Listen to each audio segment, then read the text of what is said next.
Halo majikan, ketemu lagi kita di teman cerita nih abis tarawehan ya. Buat nemenin sembari kita mau sahur. Besok kan hari Sabtu, libur gitu kan. Pasti malam ini bengong-bengong gitu kan, kagak tau bingung mau ngapain. Jadi sembari nonton ini aja majikan ya. Abisnya Babu juga udah kagak sabar banget tahu mau ceritain kiriman cerita nih dari teman kita namanya Devi yang ceritanya, wah, apa kabarnya sudah gila. Dimana katanya dia itu bekerja sebagai pramugari tapi tipu-tipu.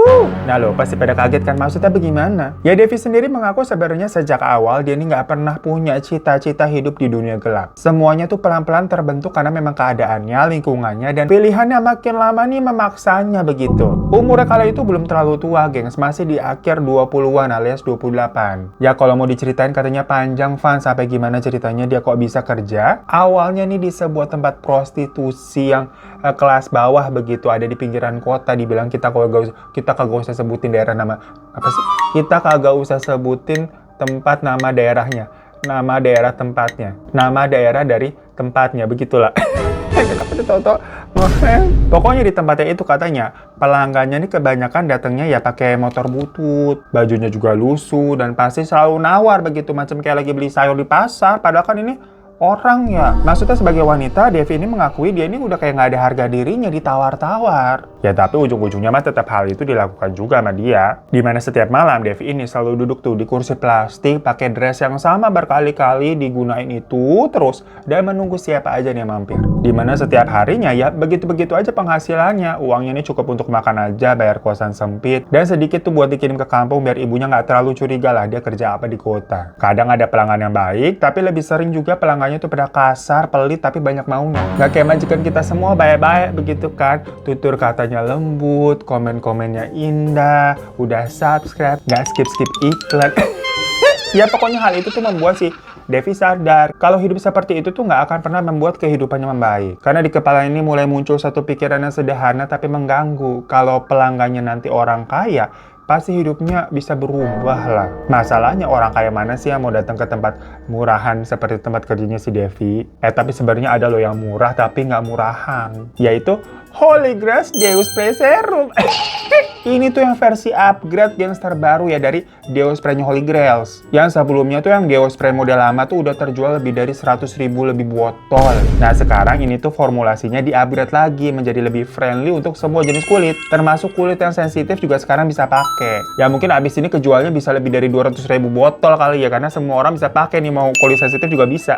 Amin ya. Karena ini tuh gunanya nggak cuma buat ngilangin bau doang gengs, sama ngurangin keringat berlebih tentunya, namanya Deus Spray buat ketek kan. Tapi formulanya sekarang juga bisa buat merawat dan mencerahkan ketiak. Jadi sekali semprotnya manfaatnya banyak banget. Mantul nggak tuh? Wanginya juga tambah enak. Bahan dasarnya sih tetap tawas sama ekstrak daun sirih ya. Dan tanpa alkohol juga, jadi aman seperti sebelumnya. Namun sekarang ada kandungan-kandungan untuk membuat tadi tuh kulit cerah. Kayak ada niacinamide membantu mencerahkan dan meratakan warna kulit ketiak. Ada piper beetle extract yang merupakan antibakteri alami penghilang bau. Terus ada aloe vera, bisa buat menenangkan, melembabkan, dan menjaga skin barrier ketiak. Ada juga tawas, kandungan utama yang terbukti ampuh memang menahan keringat berlebih dan bau tidak sedap. Kemasannya juga sekarang jadi estetik banget ya, dengan wangi-wangi yang enak semua. Pokoknya sekali semprot di pagi hari ini sampai malam, ketek lu kagak bau, kering. Dan makin sering dipakai, malah bisa makin cerah juga. Jadi tunggu apa lagi, langsung cewek sekarang ya. Cuma 20 ribuan aja nih sebotolnya, awet banget loh. Praktis, tinggal semprot-semprot gitu kan. Linknya pokoknya ada di deskripsi di bawah. Ikan cecet, lanjut! Kehidupan Devi ini pokoknya berubah semenjak ada salah satu rekan kerjanya ya, sesama wanita penghibur juga, bernama Ira. Itu resign dari tempat kerjanya Devi itu. Karena katanya dia udah jadi pramugari cenah di sebuah maskapai domestik. Sebuah cita-cita yang memang udah lama sering diceritakan sama Ira sendiri ke orang-orang. Dia tuh pingin bilangnya jadi pramugari. Ya orang waktu itu dengarnya kayak, masa bisa sih lu jadi pramugari? Tapi ternyata kenyataan. Jadi kan si Devi ngelihatnya, wih hebat banget. Ya namun di lain sisi juga Devi nggak heran, karena menurut dia Ira ini memang cantik dan selalu menjadi primadona dari para pelanggan tuh. Tutur katanya juga kayak enak didengar, yang menurut si Devi ya pantas aja sampai dia diterima jadi pramugari pada akhirnya. Hingga suatu hari tahu-tahu si Irma ini mendatangi Devi, katanya mau temu kangen lah, nanya kabar segala macem. Gimana si Irma ini mau mengajak Devi untuk jadi pramugari juga. Lah awalnya Devi kira bercanda apa bagaimana sih? Masa orang seperti aku tuh bisa menjadi pramugari? Mikirnya waktu itu gitu. Namun ternyata pramugari yang dimaksud sama si Irma ini LS gengs, alias ala-ala. Dimana itu adalah cara baru untuk mencari pelanggan cenah. Lah Babu juga baru tahu mengenai hal ini. Jadi menurut si Devi nih ya, Irma sendiri tuh memang tipe-tipe cewek yang paling ambisius di antara sesama pekerja di sana. Sifatnya memang berani tapi kadang licik juga dan lebih punya insting mencari peluang. Irma itu tuh bukan tipe-tipe cewek yang betah duduk diem nunggu pelanggan datang gitu. Enggak, dia tipe yang kalau ngeliat celah dikit nih langsung dimanfaatkan. Jadi dari dulu nih dia bisa sampai menjadi primadona karena suka ngejar bola duluan datengin orang-orang nawarin dirinya secara langsung. Bukan cuma duduk diem aja di kursi kayak Devi, tapi kadang sifat liciknya mah juga ada. Dia ini suka ngerebut pelanggan dari orang lain. Jadi sedikit banyak si Irma banyak yang sebel. Namun kalau Devi sendiri ini orangnya santai dan tidak ambisius. Pelanggannya juga pernah direbus sama si Irma, tapi Devi kayak ya udah aja lah. Emang Devi ini orangnya agak nggak enakan. Makanya si Irma ini juga nggak pernah nyari ribut sama Devi pada akhirnya. Baik-baik aja hubungan mereka. Nah makanya di situ Devi menjelaskan kalau ternyata pekerjaan barunya sebagai pramugari itu kan hanya kedok. Dimana dia memang berdandan pakai atribut pramugari lengkap tuh ya dengan seragam, tas kerja, sampai dandanan segala macam buat nongkrong di bandara. Bukan buat terbang, bukan juga buat jemput orang, tapi buat nyari om-om yang kaya. Ya sebelumnya dia kan memang sudah terobsesi menjadi pramugari ya. Jadi si Irma ini memang ngerti nih cara berdandan dan berperilaku layaknya pramugari tulen. Awalnya si Devi mikir, Irma ini ngomong apa sih? Masa iya bener dia begitu? Akhirnya Irma tunjukin deh tuh foto-foto di handphonenya, di mana dia duduk tuh di lounge bandara, video dia lagi geret-geret koper gitu kan, foto pakai blazer rapi, rambutnya disanggul, makeupnya flawless, dan yang paling mencolok, seragamnya emang plek-ketiplek salah satu seragam, salah satu maskapai yang ada di Indonesia. Tapi di sini gambarnya nanti kita twist ya gengs ya, nggak mungkin kita beberin seragamnya seragam apa. Dan yang jelas itu juga bukan seragam asli maksudnya, bikin sendiri, tapi memang mirip banget dan cukup meyakinkan buat orang awam kalau ngeliat. Irma bilang, image itu segalanya Devi. Kalau kita nih kelihatan seperti pramugari yang sedang transit atau menunggu flight di bandara, orang-orang tuh pasti akan otomatis menilai kita nih sebagai pramugari berkelas atau pekerja maskapai, atau setidaknya bukan perempuan sembarangan kayak yang nongkrong di tempat prostitusinya si Devi. Itulah beda strata. Makanya dari situ banyak pria yang akhirnya datang sendiri untuk berkenalan dengan Irma, mulai dari pengusaha, om-om mapan, sampai pilot dari maskapai lain yang lagi transit karena dikiranya si Irma ini adalah pramugari. Harga yang Irma pasang sendiri itu bisa berkali-kali lipat dari tarif di tempat prostitusi murahan sebelumnya. Apa kabar dunia? Baru tahu kan kalian? Bener-bener dunia udah gila. Devi yang mendengar ceritanya si Irma ini cuma bisa bengong. Antara kagum tapi nggak percaya juga. Cuma Irma ini cerita dengan detail banget bagaimana dia bisa duduk santai di area publik bandara, buka koper kecilnya biar terlihat habis pergi flight, terus pura-pura sibuk main handphone gitu kan kayak nunggu jemputan. Nggak usah lah terlalu agresif, nggak perlu yang sampai menawarkan diri gitu kan ke laki-laki.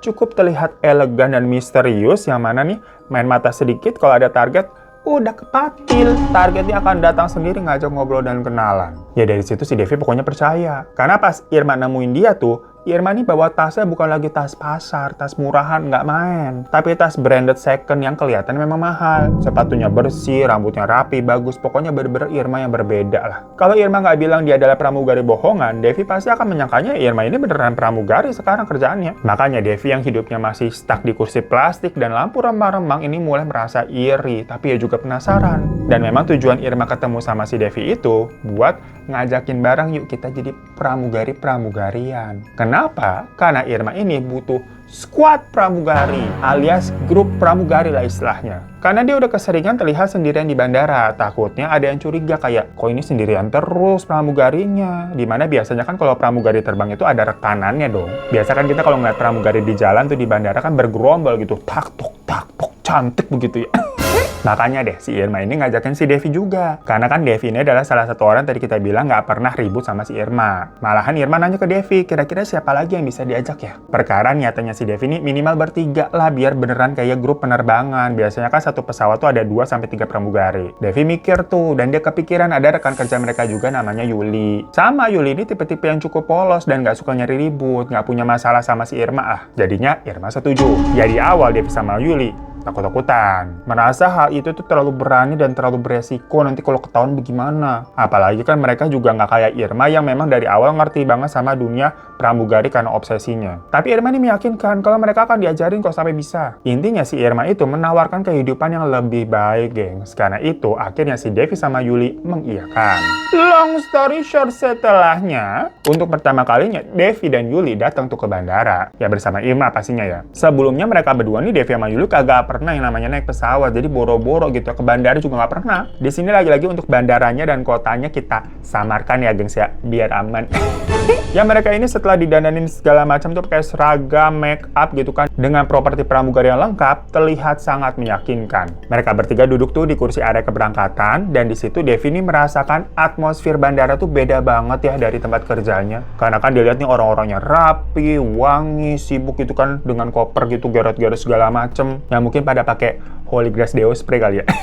Tapi yang paling Devi sadar adalah orang-orang ini tidak ada yang memandang dia rendah. Justru beberapa pria ini sempat ngelirik gitu kan, karena mungkin dilihatnya ini ada 3 pramugari lagi duduk cantik-cantik. Dan bener aja, akhirnya ada seorang pria parubaya ini mendekat. Pakainya rapi, jam tangannya kelihatannya mahal, ngomongnya juga sopan. Dia membuka percakapan ringan, nanyain kayak, kalian lagi transit apa nunggu flight atau gimana? Irma ini nggak jawab secara langsung. Dia tetap terlihat tenang, cuman tersenyum dikit aja gitu dan mengatakan, lagi nunggu jadwal pak gitu.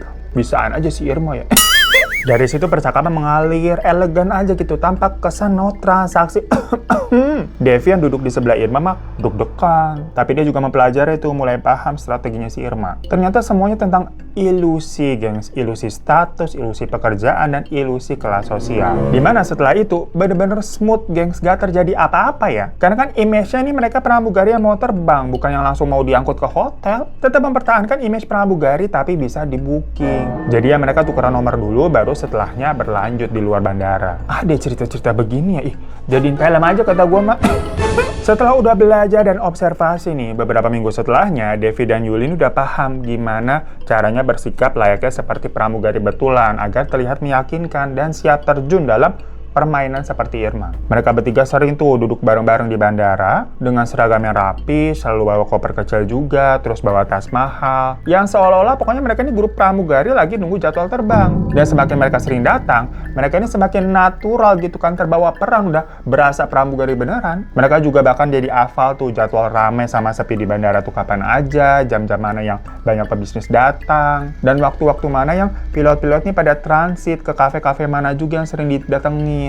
Devi yang dulu hanya melayani pelanggannya pada naik motor, kini mulai bertemu pria-pria yang punya mobilnya mewah-mewah. Uangnya juga karena parfum mahal dan bicaranya sopan. Ya Holy Grail Deo Spray ini juga uangnya kayak parfum mahal ya, tapi kan harganya murah.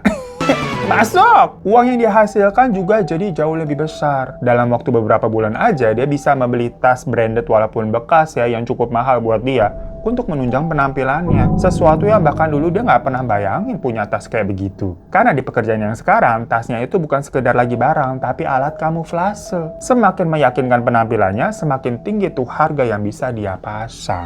Hidup Devi nih pelan-pelan berubah. Dia udah nggak pernah balik ke tempat prostitusi yang dulu gitu kan. Karena sebagian besar kehidupannya nih dihabiskan duduk di kursi bandara, minum kopi yang mahal yang dikit-dikit nyeruput ya biar lama.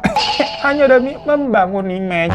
Yuli juga sama, menikmati perubahan hidupnya. Meskipun keadaan yang paling masih terlihat gugup ya gitu kan, kikuk, tapi ya selama mereka bertiga nih, mereka saling menguntungkan satu sama lain. Bukan sebagai saingan ya, tapi berkolaborasi lah. Karena dengan bertiga terlihat lebih meyakinkan sebagai grup pramugari untuk orang-orang yang lihat. Hingga suatu hari, Irma ini datang dengan penampilan yang jauh lebih mewah dari biasanya. Bajunya lebih branded dan tasnya keluaran edisi terbaru yang mana ini belum dijual nih bekasnya nih. Saat itu mereka masih duduk di area yang biasa. Tapi Irma terlihat nggak fokus mencari target, kayak udahlah santai aja. Dia terlihat lebih sering main handphonenya tuh balesin chat-chatan. Yang memang dengan ada yang santai, si Irma nih mengatakan kalau kayaknya besok-besok aku akan lebih jarang dateng deh. Bukan karena dia takut atau bosan, tapi karena dia sudah mendapatkan ikan kakap. Seorang laki-laki mapan yang katanya bersedia menyimpannya, memberinya tempat tinggal, uang bulanan, dan kehidupan yang jauh lebih stabil dibandingkan kerja seperti itu ya di booking-booking. Nggak ada drama, nggak ada penjelasan yang panjang lebar juga, hanya keputusan Irma yang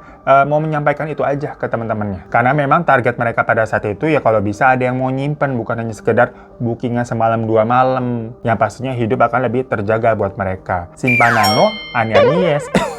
Devi sama Yuli awalnya mengira hal itu cuma rencana sementara dari Irma aja, karena itu memang bukan pertama kalinya Irma ngomong begitu. Sebelumnya juga sama, katanya pernah ada yang mau nyimpen, tapi cuma tahan beberapa bulan. Ujung-ujungnya Irma balik lagi nongkrong bertiga di bandara. Tapi ternyata setelah hari itu, Irma benar-benar jarang muncul. Bahkan hampir udah nggak pernah sama sekali. Chat di grup mereka bertiga pun sepi dari si Irma. Sesekali doang ya Irma balas, tapi singkat doang. Namun ya itu, dia udah nggak pernah lagi nongkrong di bandara. Seolah-olah dia tuh udah benar-benar pindah ke dunia yang berbeda. Dunia yang lebih tenang, lebih tertutup, dan mungkin lebih nyaman. Tinggallah Devi sama Yuli yang berduaan aja nih masih setia dengan rutinitasnya duduk di bandara. Memainkan peran sebagai pramugari palsu, menunggu flight yang sebenarnya nggak pernah ada. Ya kalau ditanya pesawatnya apa Mbak? Pesawat hantu.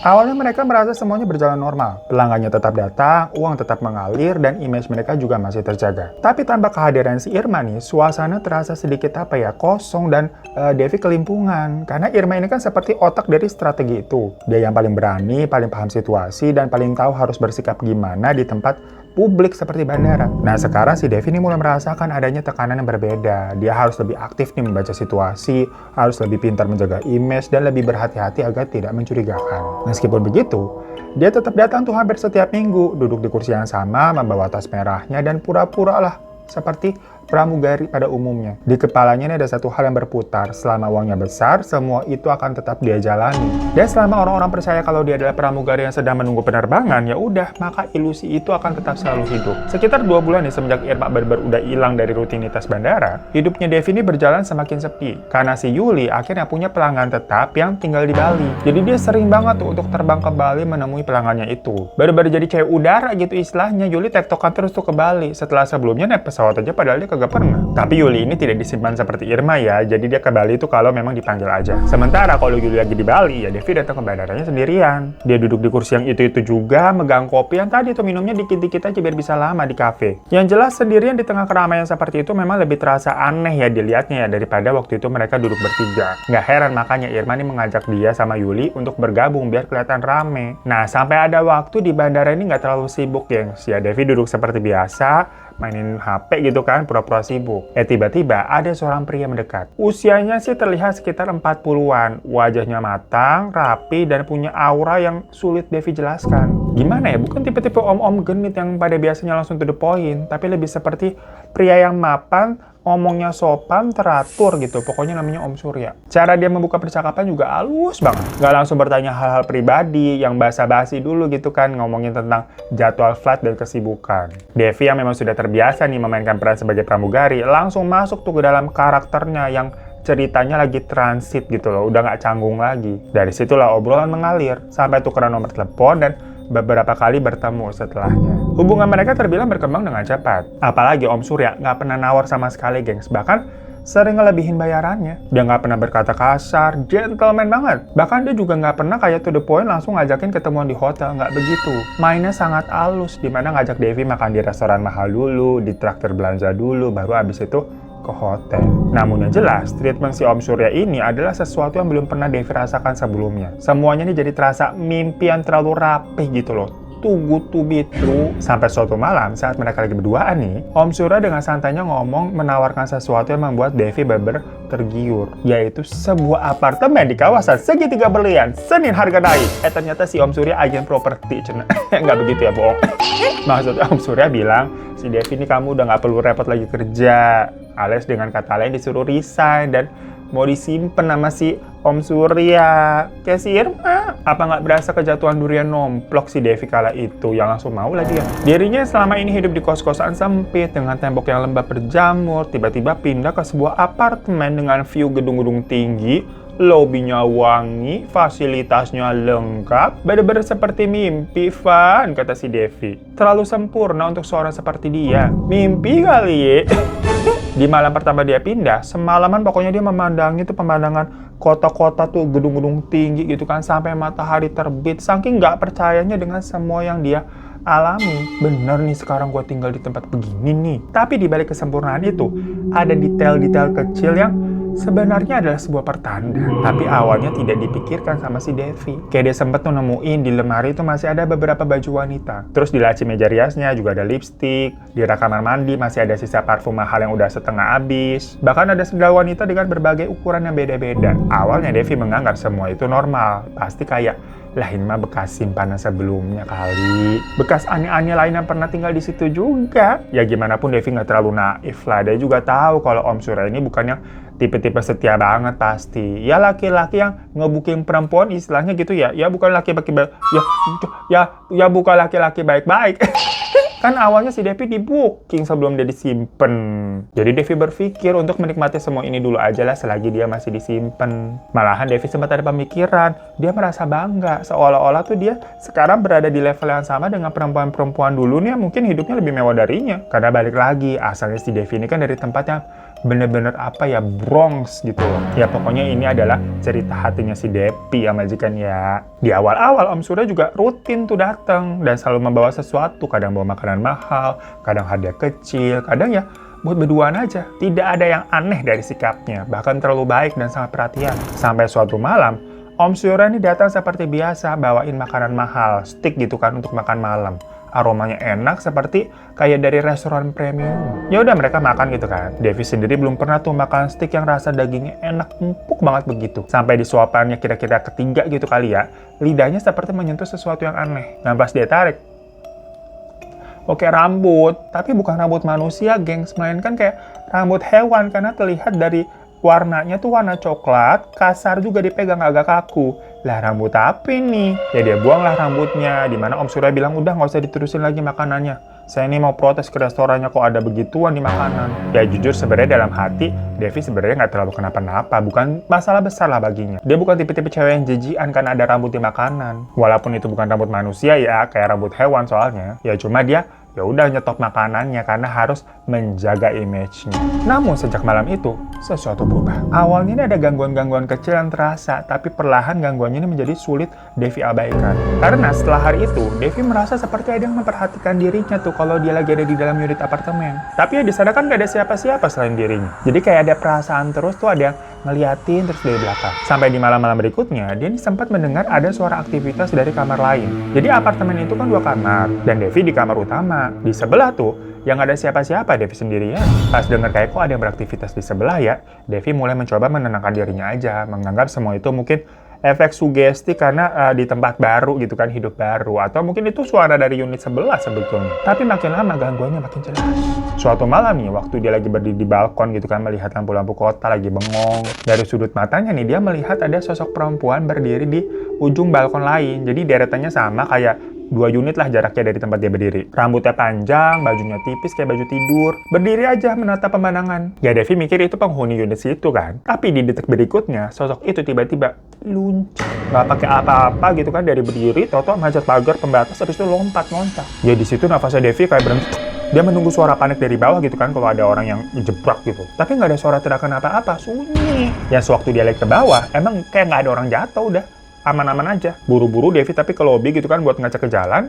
Bersih gengs, nggak ada yang jatuh sama sekali. Devi nggak ngerti apa yang dilihatnya tadi. Nggak mungkin juga dia salah lihat, jelas-jelas tadi wanitanya lompat. Dan di malam berikutnya, waktu dia lagi tidur di kamar tidur, dia melihat sesuatu yang membuat kakinya langsung lemes banget. Karena di pojokan kamar dekat lemari tuh, ada sosok perempuan yang tergantung dengan tali lehernya. Devi refleks langsung merem sambil teriak karena sekaget itu ya. Tapi pas dia buka mata lagi, kosong, nggak ada apa-apa. Devi nggak tahu nih harus cerita ke siapa selain ke Om Surya kan. Tapi si Om Surya dihubungin nggak bisa, nggak ngangkat teleponnya. Ya mungkin lagi sibuk. Jadi Devi ketakutan sendirian tuh di dalam apartemen. Nggak tahu juga harus kemana. Dia akhirnya juga tidur di kamar sebelah, bukan di kamar utama karena kejadian barusan. Di situ dia mulai berpikir kalau gedung apartemen ini pasti berhantu. Bukan hanya unitnya ya, tapi memang gedungnya kali. Karena kan kemarin dia ngeliat cewek lompat tuh dari unit sebelah. Cuma ya mau gimana? Nanti deh pas ketemu sama Om Surya lagi, si Devi mau minta pindah kalau boleh. Kalau kalian nanya kenapa Devi masih tetap berani tidur di situ, alasannya ada 2. Pertama, dia nggak punya tempat tinggal lain atau orang lain yang bisa ditumpangi. Dan kedua, karena ya faktor kemiskinan yang memang dari awal Devi rasakan ya. Maksudnya dari dulu kan dia hidupnya susah. Sekarang udah hidup mewah di apartemen, dia nggak mau kalah lah sama hantu. Kayak enak aja lu hantu, ganggu-ganggu hidup gue gitu lagi nyaman begini. Paham nggak sih majikan? Jadi ada perlawanan perlawanan juga dari batinnya si Devi. Karena kan dia nggak merasa ganggu atau berbuat sesuatu yang aneh-aneh ya, jadi harusnya hantu-hantu itu juga jangan ganggu dong. Atau dia juga berpikir mungkin gue ini penghuni baru kali ya, makanya dia digangguin. Ya dari situ ya udah si Devi mencoba untuk tetap bertahan, intinya begitu. Tapi lama-lama penampakannya semakin jelas. Waktu dia lagi ngisi air bathtub tuh buat mandi dan nambahin bath bomb kayak pengharum buat relaksasi, warna airnya kan berubah jadi warna ungu-ungu, pink-pink cantik gitu kan, maksudnya biar relax lah mau berendam. Tiba-tiba dari dalam airnya kok kayak ada blubub-blubub gitu. Yang tahu-tahu muncul wajah perempuan keluar tuh dari permukaan sambil kayak megap-megap mulutnya. Yang mau mencoba untuk berani, tapi kalau tiba-tiba banget ngeliat begitu pastinya kaget. Si Devi menjerit, tapi abis itu wajah di dalam bathtubnya itu tenggelam lagi ke bawah dan menghilang. Abis itu ya udah nggak ada apa-apa. Tapi kan auto si Devi kagak jadi berendam. Pokoknya gangguannya ini semakin brutal selama seminggu setelahnya, guys. Di ruang tamu, dia pernah melihat sosok perempuan tuh duduk di sofa dengan tubuh lemas, mulutnya berbusa kejang-kejang. Di dapur dia juga pernah melihat bayangan perempuan lain diri berulang-ulang kali dengan pisau sampai darahnya membasahi lantai. Tapi setelah Devi kayak teriak dan tutup mata gitu kan, abis itu udah hilang. Jadi kayak cuma muncul sebentar terus hilang, meninggalkan si Devi dalam kondisi yang ketakutan sampai hampir gila dibuatnya. Ya pastinya tetap aja ngeri soalnya ya. Apalagi penampakan yang muncul ini nggak pernah sama. Maksudnya wajah-wajah dari wanita-wanita itu tuh berbeda-beda gitu, pakaiannya juga beda-beda. Yang sama mah cara matinya pada tragis semua. Hingga akhirnya ada sesuatu yang membuat si Devi benar-benar tidak percaya, gengs. Ceritanya waktu itu dia lagi bersih-bersih lemari di kamar kedua nih. Karena kan akhirnya dia nempatin kamar kedua itu tuh pindah dari kamar utama karena pernah ngeliat ada yang gandir. Nah dia baru sadar kalau di lemari di kamar kedua itu masih banyak sisa-sisa barang wanita. Dan karena dari kemarin ini penampakan wanitanya juga beda-beda, jadi dia berpikir apa ada hubungannya dengan barang-barang ini.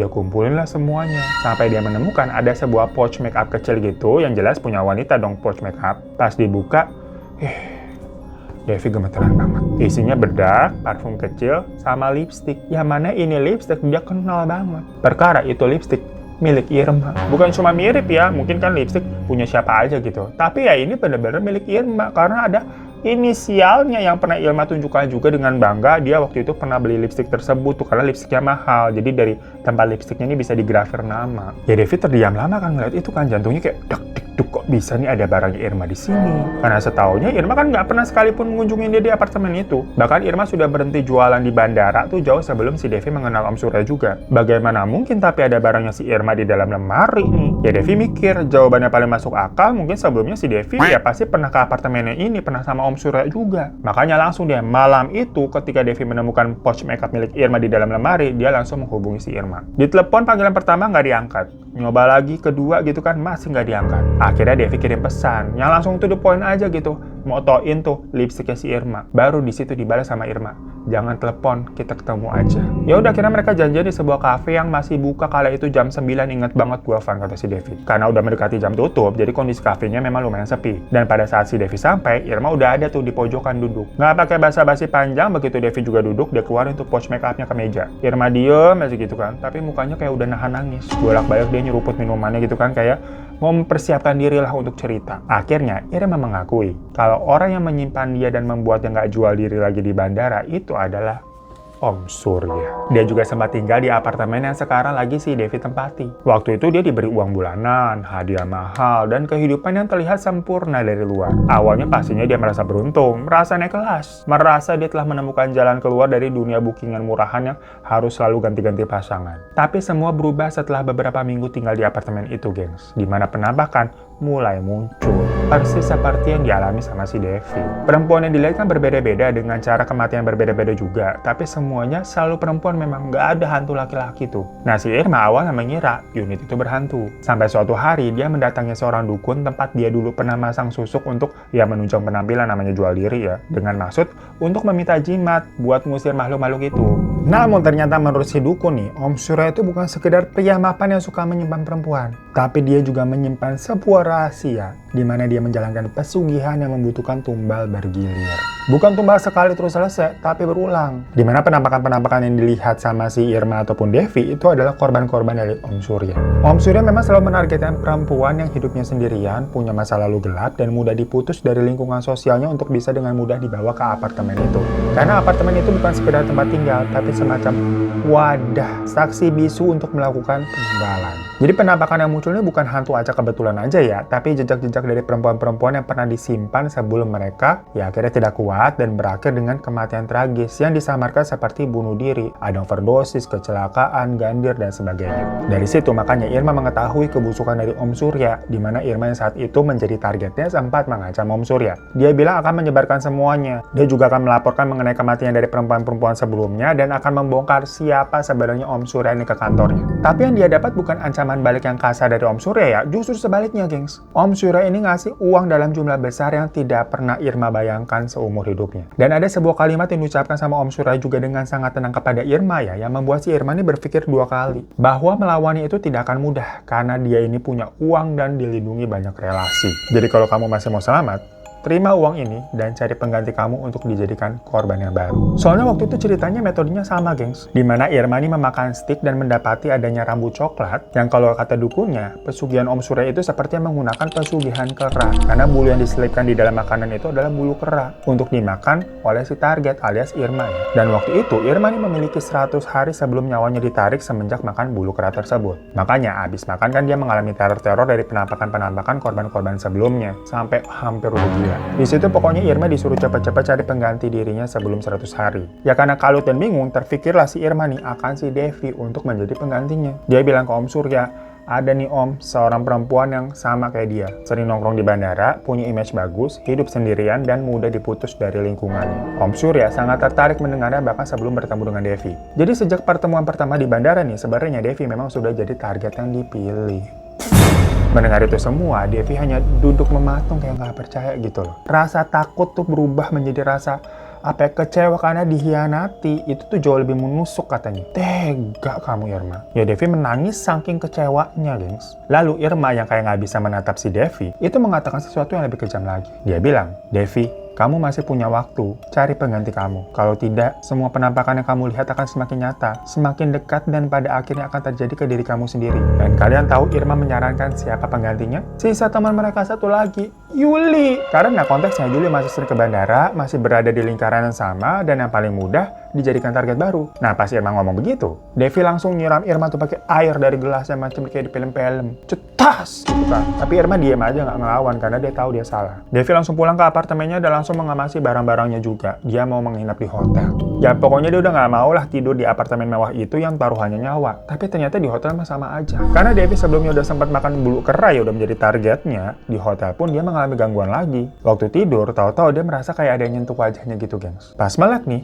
tepat di atasnya tuh ada kaki yang menjulur dengan leher yang ketarik. Maksudnya ya gandir. Jadi penampakan-penampakan wanita di apartemen itu masih menghantui ngikutin Devi kemanapun dia pergi. Ya Devi waktu itu langsung ke lobby ya, karena dia nggak berani lagi di kamar hotel. Setidaknya di lobby kan ada resepsionis. Dia buka handphone tuh nyari siapa yang kira-kira bisa membantu dia. Nah kebetulan di timeline media sosialnya terlihat fotonya Yuli tuh yang muncul, dimana lagi liburan di Bali gitu kan kelihatan bahagia. Omongan Irma tadi tuh langsung terngiang-ngiang di pikirannya untuk menargetkan si Yuli. Devi kepoin deh tuh foto-foto Yuli yang lagi ketawa-ketawa di pantai, makan seafood, pesta gitu kan, pokoknya kelihatannya happy. Tapi pas ngeliat semua itu, Devi jadi berpikir, ini kalau dia menyeret Yuli di lingkaran ini ya, maka siklus pertumbalan ini tuh nggak akan pernah berhenti. Akan selalu ada korban berikutnya. Dimana ada perempuan baru yang mengira hidup lebih baik padahal dia sedang dijebak. Dan malam itu tiba-tiba Devi punya pemikiran kalau yang namanya pesugihan itu kan selalu punya pantangan yang bisa membatalkan segalanya. Dimana kalau orang yang melakukan pesugihan itu melanggar pantangan,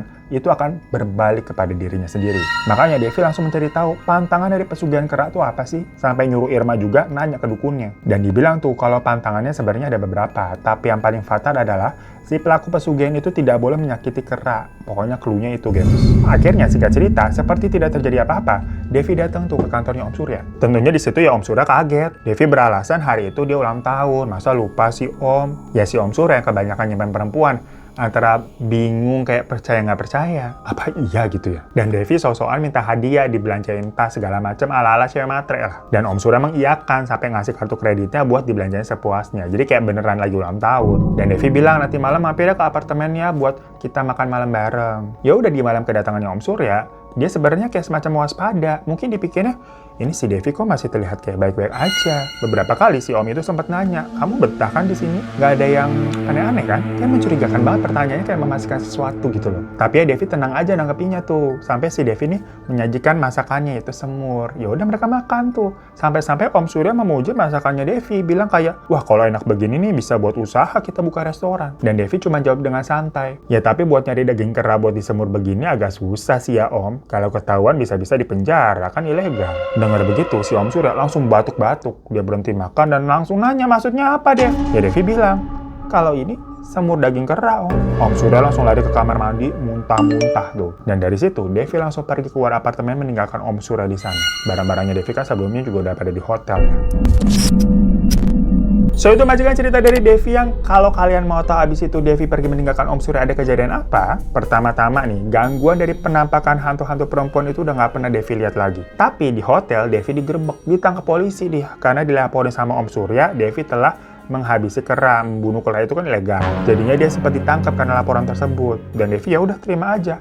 Malah apa ya bisa dibilang, dia tuh sedikit merasa aman, gengs. Karena di tahanan itu kan ada orang lain selain dirinya ya. Jadi selama di tahanan nih, sosok-sosok perempuan-perempuan hantu itu nggak pernah datang muncul lagi. Jadi Devi bisa tidur lebih tenang malahan daripada dia waktu di apartemen. Dan Devi juga tahu dia nggak bisa terus-terusan tinggal di hotel, lah uangnya bakal habis. Sementara dia udah nggak punya tempat menginap lainnya. Jadinya sel tahanan terasa baik-baik aja buat dia. Dapat makan gratis pula. Namun sebelum pengadilan dan putusan hakim dibacakan, di mana sebenarnya Devi dengar-dengar ancaman hukumannya itu 9 bulan penjara. Tiba-tiba ada kabar bahwa pelapor meninggal karena kecelakaan alias Om Surya. Nggak tahu hal itu murni kecelakaan atau konsekuensi karena berarti dia udah melanggar pantangan ya, nggak boleh nyakitin kera. Ya jangan kan nyakitin, dia memang makan daging kera. Jadinya pas putusan tuh Devi dituntut denda aja geng, setelahnya bebas. Ya Devi bilang kalau perbuatannya salah, dimana dari awal ya dia juga tahu dia salah, mulai dari jual diri sampai menghabisi kera ya demi menyelamatkan dirinya juga. Makanya dia berpesan untuk jangan coba-coba deh melakukan apa yang pernah dia lakukan agar tidak terjerumus ke hal-hal yang salah semakin dalam. Waduh, dor. Babu cuma bisa kayak mengong bacanya. Mulai dari dia cosplay jadi pramugari buat naikin tarif sampai bikin semur kera kayak nggak kepikiran Babu, sumpah. Ya begitu majikan cerita dari Devi yang saat ini katanya alhamdulillah dia sudah bertobat dan kembali ke jalan yang benar. Tapi yang masih butuh banyak belajar begitu ya. Semoga istiqomah ya Mbak Devi ya. Makanya di bulan Ramadan ini kita bawakan ceritanya biar kita lebih banyak bertobat. Sampai muncrat. Ya terima kasih majikan semua ya udah pernah nontonin ya. Untuk yang suka cerita-cerita horor seperti ini tapi belum subscribe, boleh klik tombol subscribe di bawah. Dan kalau mau tambah asupan lagi boleh join TC member ya gengs ya. Nanti akan ada lagi video TC member baru yang seru. Jadi tungguin aja, terima kasih. Semoga puasanya lancar. Pokoknya kita ketemu terus sampai nanti lebaran ya. Assalamualaikum warahmatullahi wabarakatuh. Janganlah takut, ceritakan padaku, karena kamu teman cerita.